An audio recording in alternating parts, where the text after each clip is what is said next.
como pessoa e como cientista, tenho uma dificuldade, assim, visceral de compreender por que ou como as pessoas podem abandonar cães e gatos, mas elas os fazem.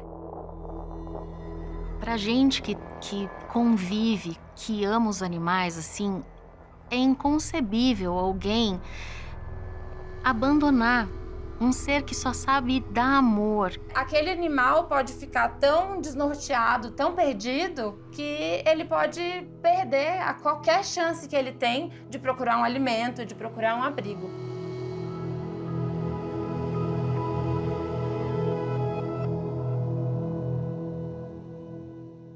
A gente tem histórias de animais que, quando ficam velhos, quando ficam doentes, que a pessoa conviveu, o animal depois de 10, 11 anos, a pessoa simplesmente coloca o animal na rua, como se não fosse nada, como se, eu não sei nem explicar o que passa na cabeça de alguém que pode fazer uma coisa assim. A família vai se mudar, ou vai pegar um avião, não quer gastar com o animal e larga ele lá. A pessoa se muda, vai para um edifício onde é proibido ter animal, o que não se justifica, porque se ela quiser, ela pode lutar contra isso. O nosso Tribunal de Justiça, tem decidido que sim, que a pessoa pode ficar com os animais, mas a causa principal, infelizmente, é a falta de amor de quem o tem, ou de quem o tinha até então. O que sente um animal abandonado? Você imagina? Você cria um vínculo de amor com essa pessoa, de confiança. Você imagina a gente ser descartado da nossa casa, no meio da rua, sem nada? O abandono é uma das maiores crueldades psicológicas que se pode fazer com um cachorro ou com um gato. Você faz uma ruptura psicológica que ela pode ser, inclusive, fatal. Quando você pensa em maltratar um humano, você pode maltratar de várias formas, fisicamente, psicologicamente. Da mesma forma, de forma absolutamente similar, você pode maltratar e torturar um animal física e mentalmente. Por quê? Porque o animal se apega ao dono, se apega ao ambiente. E quando ele é abandonado, além da perda, além do sofrimento mental, psicológico, de não entender por que é que ele está sendo abandonado, o que é que ele fez para estar sendo abandonado, tem um componente físico, porque até então ele esteve protegido dentro de uma casa, sem outros animais para o atacarem, sendo alimentado, tendo água à disposição, e de uma hora para outra ele é largado à própria sorte. A gente está falando de pegar tudo isso que a gente ofereceu para o nosso cão ou para o nosso gato. A gente está falando de ruptura dessa relação. Ao proteger os animais, a gente está atendendo um comando constitucional, que a única constituição no mundo é a brasileira, que diz que os animais não podem ser submetidos a atos de crueldade. E só pode ser sujeito de crueldade um ser sensível. Nós temos uma lei, que é a 9.605, que diz que maltratar, ferir, mutilar animal, qualquer tipo de animal, silvestre, em rota migratória, doméstico, domesticado, é crime. O verbo abandonar não está na descrição do tipo do artigo 32, tá certo? Mas o abandono causa um sofrimento e, portanto, é maus-tratos. É uma forma de maus-tratos, então, portanto, abandonar é crime.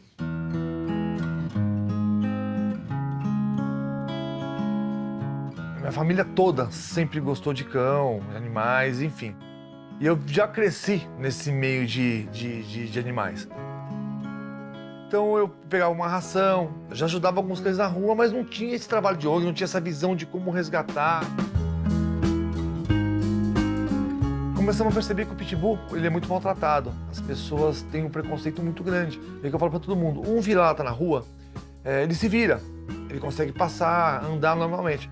Quando um pitbull chega em algumas regiões, em alguns lugares, as pessoas têm aquela imagem tão cruel, tão negativa do pitbull, que começam a jogar pedra, espantar, achando que ele vai atacar uma criança, que ele vai atacar um cachorro, que ele vai atacar um idoso, que ele vai matar. E na verdade nada disso. Quando eu chego um pitbull que é um cachorro de 30, 40 quilos, pra examinar, a gente examina sem focinheira. Você pega um cachorro desse pequeno, você tem que ir por focinheira, porque ele morde. Você mora num apartamento, eu sei que você tem um chihuahua, eu sei que o meu vizinho tem um poodle, mas você não sabe que eu tenho um pitbull. O pit não é um cão de guarda, o pit é um cão de companhia. Eu falo que a melhor combinação no mundo é pitbull e criança. Como é um cão feliz, um cão ativo, que gosta de brincar, o que a criança gosta de fazer? Brincar. Dou exemplo aqui de casa. Comigo a brincadeira é pesada. Eles sabem que pode brincar pesado comigo.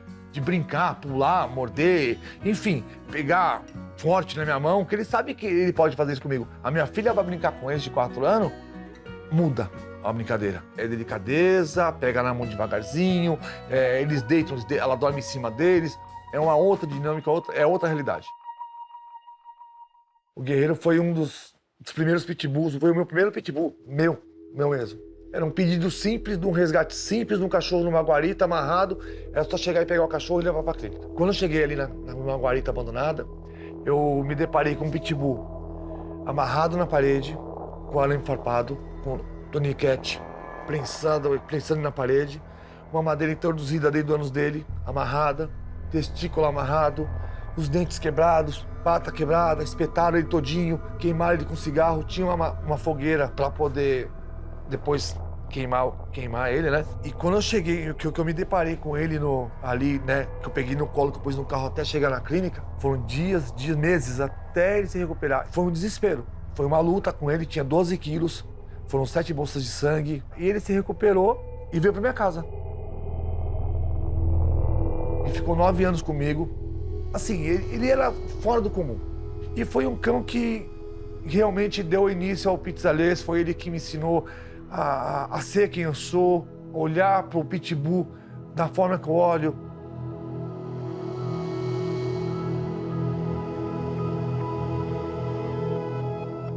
Cuidar de uma ONG não só é difícil, como é como a gente brinca, assim, é como ter um outro filho. É um baita de um trabalho. Ter uma ONG é um trabalho burocrático, você tem que se dedicar o dia inteiro. Os resgates não acabam nunca, porque a gente recebe um resgate na Zona Leste, passa 15 minutos, tem um na Zona Oeste. Passa mais 15 minutos, tem um na Zona Sul. Então, assim, você tem que ter um grupo de voluntários que tem que estar completamente alinhado. Isso dá um trabalhão. O pior fator mesmo, infelizmente, mais uma entrevista que eu dou, tendo que falar de novo isso, é a questão financeira, de não ter absolutamente nenhuma ajuda. A gente vive de doações, né? De ajudas. Então, não é fácil. Você tem que ter transparência, honestidade, você tem que prestar conta, tem que estar postando, você tem que mostrar o momento do resgate, o momento do atendimento, a recuperação, a socialização, a doação do animal, quando você faz a entrega para a família, depois da entrega, o dia a dia com essa família. Então, é muito difícil. Aí o que você faz? Eu achei um cachorro na rua aqui, a minha cachorra deu cria, eu não castrei. Vou jogar na frente da ONG. E aí, o que acontece? As ONGs estão superlotadas, os protetores estão todos estressados. É todo dia. Eu tô doando um cachorro, eu tô doando um gato, eu tô doando uma ninhada, eu tô fazendo uma rifa aqui de um vestido, eu preciso de dinheiro eu não tenho dinheiro, vou fechar a ONG. Isso é um problema de política pública federal. É o governo que tem que aproveitar a expertise dessas ONGs e financiar esse tipo de atividade. Se não são as pessoas que adotaram gatos com a gente, que hoje são nossos amigos, são nossos seguidores, são nossos padrinhos, o Adote não existiria, porque não existe ajuda de fora de nada do governo. E aí, quem tem ONG, eu mesmo já fui líder e já fui coordenadora de movimentos de resgate de cães e gatos. Quantos telefonemas agressivos e ameaçadores a gente não recebia, porque a pessoa achou o animal atropelado, ligou pra gente e a gente disse que não tinha condições de receber. E não só é frustrante não poder ajudar todos os bichos, como você ainda tem que lidar, muitas vezes, com ameaças. Se não dá para negar, né? Porque nós temos uma quantidade gigantesca de acumuladores, pessoas em situação de rua que acabam abandonando os seus animais à própria sorte, eles não são castrados, se reproduzem e formam colônias. Então nós fazemos muito mais do que simplesmente resgatar, cuidar e promover a adoção. Nós fazemos um controle do ecossistema. Então, o trabalho que a gente faz, ele é muito maior do que simplesmente um resgate. A superpopulação de cães e gatos em situação de rua é realmente um problema. Existe uma questão de saúde pública, de zoonoses. Eles podem transmitir doenças para os seres humanos, como a raiva, esporotricose, leishmaniose. Temos problemas, logicamente, de animais que podem ser atropelados, animais que podem causar mordedura. Os Centros de Controle de Zoonoses, aqui principalmente em São Paulo, foi criado em 73, naquela época, com o propósito específico de combate à raiva. Nesse propósito, haviam as carrocinhas que retiravam os animais da rua. Naquela época a gente laçava muito, a gente tinha uma cota diária. Cada carrocinha tinha obrigatoriamente que trazer 45 animais por dia. Pegava a viatura, era o motorista mais 2 agentes, aí saía pra rua, capturava os bichos. A gente não era bem visto pela população, pelo contrário, a população praticamente nos odiava. As mulheres vinham com o cabo de vassoura, solta meu cachorro, deixa meu cachorro, tal. A gente jogavam pedras, atiravam nas viaturas. O pessoal vinha armado, abria a carrocinha, soltava todos na rua, não tinha como. Os animais vinham, ficavam alojados aqui no canil, os mais dóceis, com a saúde um pouco melhor, eles eram repassados para adoção. E os que não iam para adoção, era dado outro destino, né? Era feita a eutanásia na época, né? A gente era obrigado a fazer porque era o nosso ofício, né? Naquela época, infelizmente, era um serviço necessário. Que existia a raiva, ela tinha que ser controlada. Mas que a gente gostava, não. Gostava, eu principalmente não. Não gostava, não. Acabava até mexendo um pouquinho com o psicológico da gente, né? Passou essa fase, eu não gosto nem de lembrar muito disso aí. Não gosto.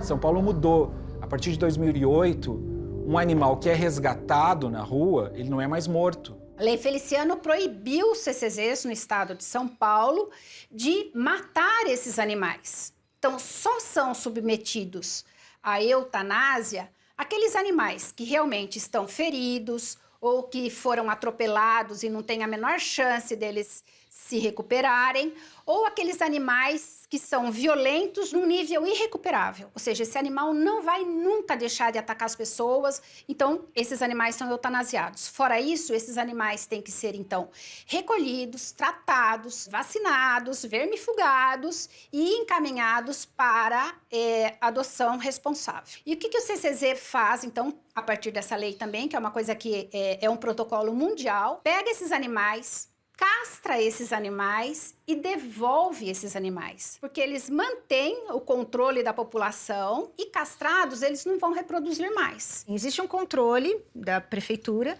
mas esse controle é muito pequeno. São Paulo é uma cidade enorme, com centenas de animais e não tem como você castrar, vacinar e devolver para a rua todos esses gatos. Todo esse trabalho que é feito de controle de população é feito por ONGs. O Estado não consegue fazer isso. Então é muito bicho na rua. E não existe lar para todos. E isso dá um boom e superlota todas as ONGs, que é o nosso caso. Nós estamos sempre trabalhando no 100% da nossa capacidade.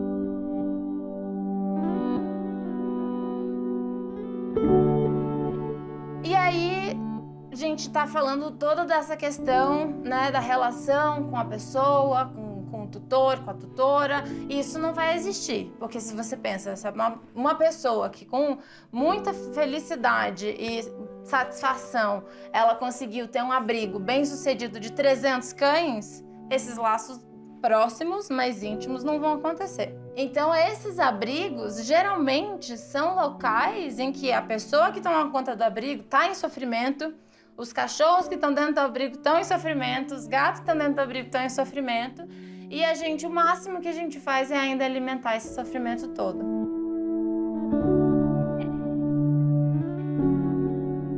São muitas pessoas sérias trabalhando em conjunto. Então, a sociedade civil, o poder público, muitos estão, de fato, trabalhando de uma forma muito séria. Só que isso não vai conseguir resolver todo o problema se você tiver ainda uma parte abandonando, deixando seus animais tendo crias, que são crias indesejadas, e aí a pessoa pega e simplesmente coloca os filhotes todos na rua, e isso vai se perpetuar, né? Porque é um ciclo. O Estado, ele não produz animal abandonado, ele retira. Então, quem produz é uma comunidade que precisa ser educada, precisa ser orientada. Como que se dá fim ao sofrimento dos animais e aos problemas de saúde e de gerenciamento, né, das áreas públicas? Castração. Existem muitas lendas em torno da castração de pessoas que pensam que, se eu castrar o meu cão macho, ele vai ficar bobo. A fêmea precisa castrar só depois da primeira gestação. Não, gente, isso é tudo lenda. Inclusive para as pessoas que têm o hábito, que também está completamente errado, de deixar o animal sair sozinho, e depois é isso. Essa fêmea foi passear, saiu, e aí ela pode voltar prenha. Então, assim, castração é fundamental. Para castrar, a gente precisa de dinheiro, a gente precisa de pessoal treinado, a gente precisa de lugar para poder manter esses animais. Primeiro fazer as cirurgias, mas também manter esses animais no pós-cirúrgico. Precisa de um grupo de pessoas que estejam engajadas em fazer campanhas e divulgar esses animais que estão prontos para serem levados para uma casa. As ONGs fazem muito mutirão de castração. Em um dia, uma equipe de 5 veterinários consegue fazer 400 animais. Assim, fácil. Existe um problema que tem que ser resolvido com uma política pública federal, na minha opinião. Não adianta o Estado A fazer uma coisa, o Estado B. Não, tem que ter uma política pública que diga o que tem que ser feito, uma meta. Ok, em 2030 nós não vamos ter mais animal de rua no Brasil. Parabéns. Que tal a gente pensar nisso? Tem problemas que não têm solução, mas esse é um problema que o Estado de São Paulo, enfim, o Brasil inteiro, tem a consciência e tem a solução. E tem como fazer. E resolver esse problema. E a gente não teria animal nenhum na rua. Quando falam mal dos meus cachorros, quando maltratam o animal, eu não penso. Eu vou e faço. Eu vou, arranjo confusão, eu passo por cima de quem for, de quem estiver na minha frente para poder salvar aquela vida ou para defender o que eu acredito. Nós não mudamos o mundo, mas nós mudamos a vida daqueles que nós nos propusermos a ajudar. Se você vê no seu bairro, sempre tem um acumulador, sempre tem um terreno onde você pode promover a castração, pode conversar com pessoas, denunciar maus tratos. Hoje temos várias formas de denunciar, então temos como fazer. O que não pode é ficar parado. É uma situação no Brasil que é completamente negligenciada. Então, as ONGs, sejam ONGs bem estruturadas, ou sejam pessoas independentes, seja uma pessoa que um dia achou uma caixa com gatinhos na rua e levou para casa, eu bato palmas e ovaciono essa pessoa pela coragem e pelo bem à sociedade que está sendo feita, não só ao animal que está sendo resgatado, mas a toda a sociedade, porque somos todos uma única sociedade. E um problema que é de cada pessoa que existe no mundo. Não é de uma protetora independente, não é de uma ONG, não é de um movimento, não é de uma cidade, não é de outra. Não é de todo mundo.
Música